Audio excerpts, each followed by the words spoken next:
I want to talk about Baal, also pronounced Bael or Bael. I have worked with Baal to silence a foe, to silence enemies, and I had good results. I used the book Demons of Magic by Gordon Winterfield. In that book, it lists the powers of Baal or Baal. There's a few pronunciations. He has the power to give you invisibility, to help you to remain unseen when you would otherwise be noticed, and to compel others to keep secrets for you. So if someone knows your secrets and you don't want them telling everyone, then you can petition Bael. You can use this book, Demons of Magic, and follow the ritual within. And you can get good results, with this book or with these types of rituals. It's good when you do a ritual to do a ritual that has been done already and that is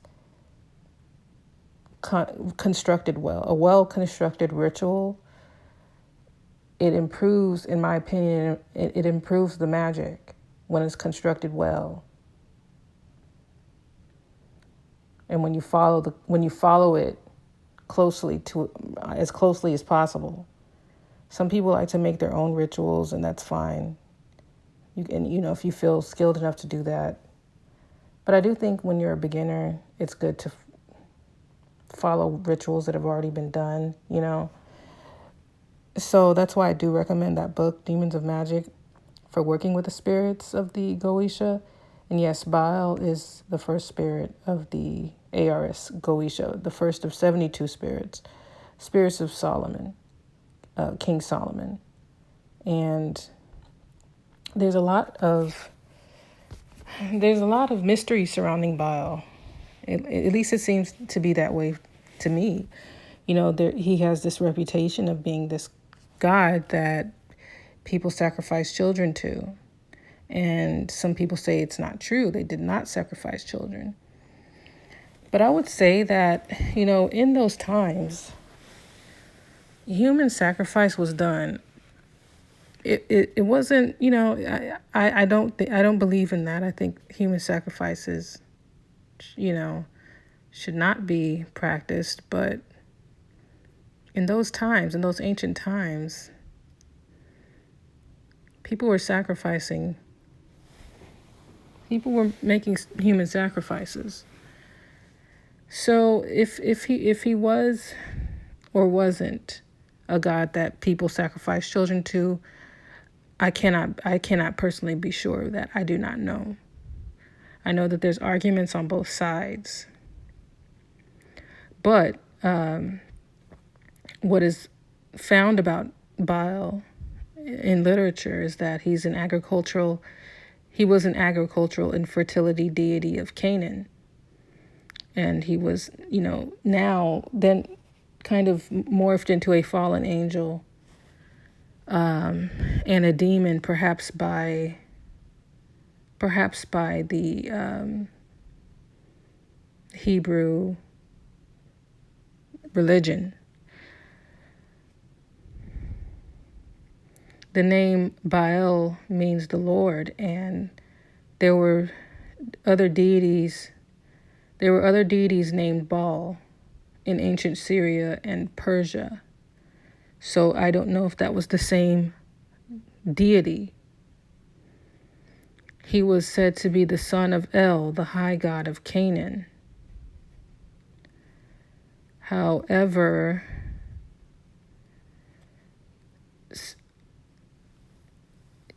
another source says that he was created from chaos, and he challenged his father, who was a great sea serpent, to battle.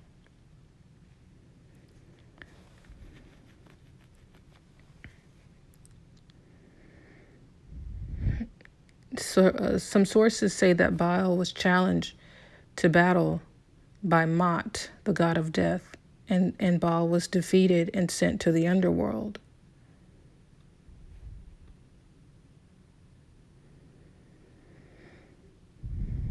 There's legends and mythology or information surrounding Baal available, on various sources. I do recommend the VK Jahannam WordPress site because he has a pretty lengthy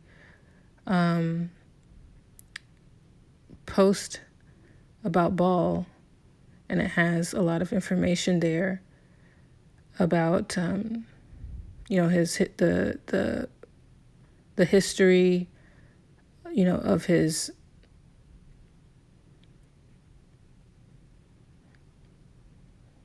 the history, of his existence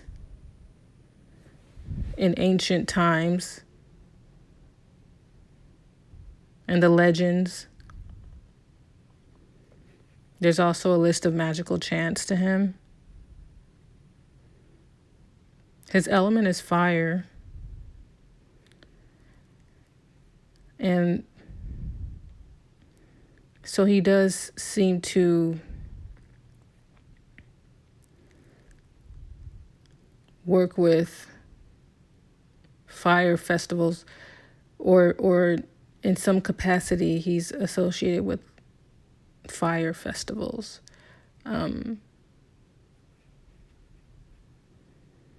But his element being fire, that is useful, I think, because it would help in contacting if he wanted to make offerings to Baal. I think a candle would be good.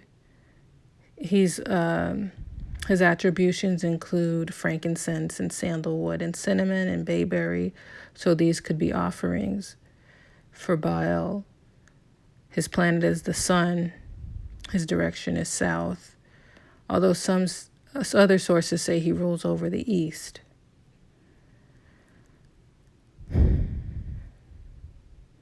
But I would suggest, if you are, wanting to work with Bael for the purpose of silencing an enemy, to use the book Demons of Magic by Gordon Winterfield, because it has the rituals listed, and so you can follow along with the instructions in the book for these rituals.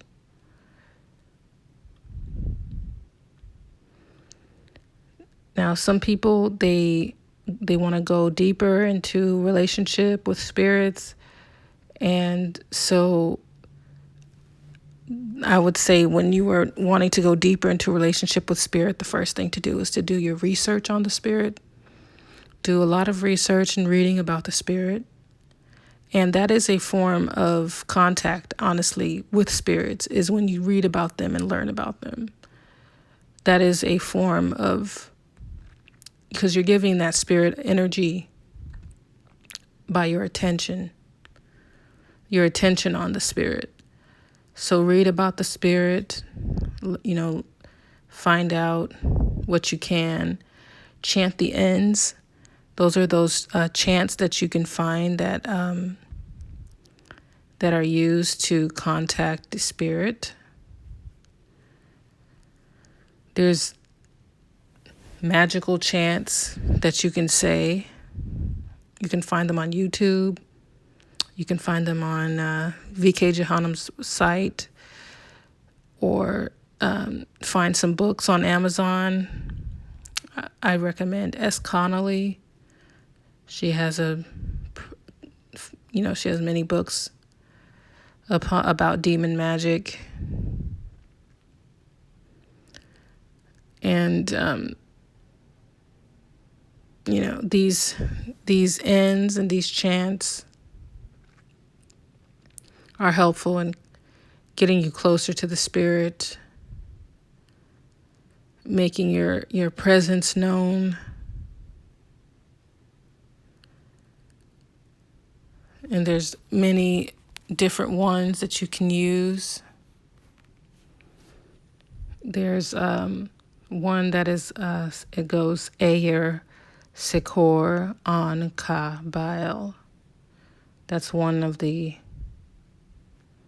ends that you can say. There's magical chants, simple magical chants like Agios O Bael, which means numinous is Bael. And you can say these chants over and over again to increase connection with the spirit. Now, some of the other attributes of Bael that would be of interest to a witch or, a practitioner are that he can aid in reconciliation of friends. He can aid in decision making. Bael can help you in your love life as far as instructing you on matters of the heart. He can spark creativity. He can ensure the profitability of creative endeavors. Bael teaches witchcraft. He presides over solstices and fire festivals, and that is useful because he is connected with the sun and with fire. So summer solstice would be a good time to connect with Bael. And he is powerful in necromancy. And he gives aid in astral projection and shape-shifting within the dreams. V.K. Johannem calls him a psychopompic shape-shifter and warrior god. So that is of note. Bael is very wise. And, this is a God who has different sides to him, a deity that has different sides. So, research this spirit if you want to work with him.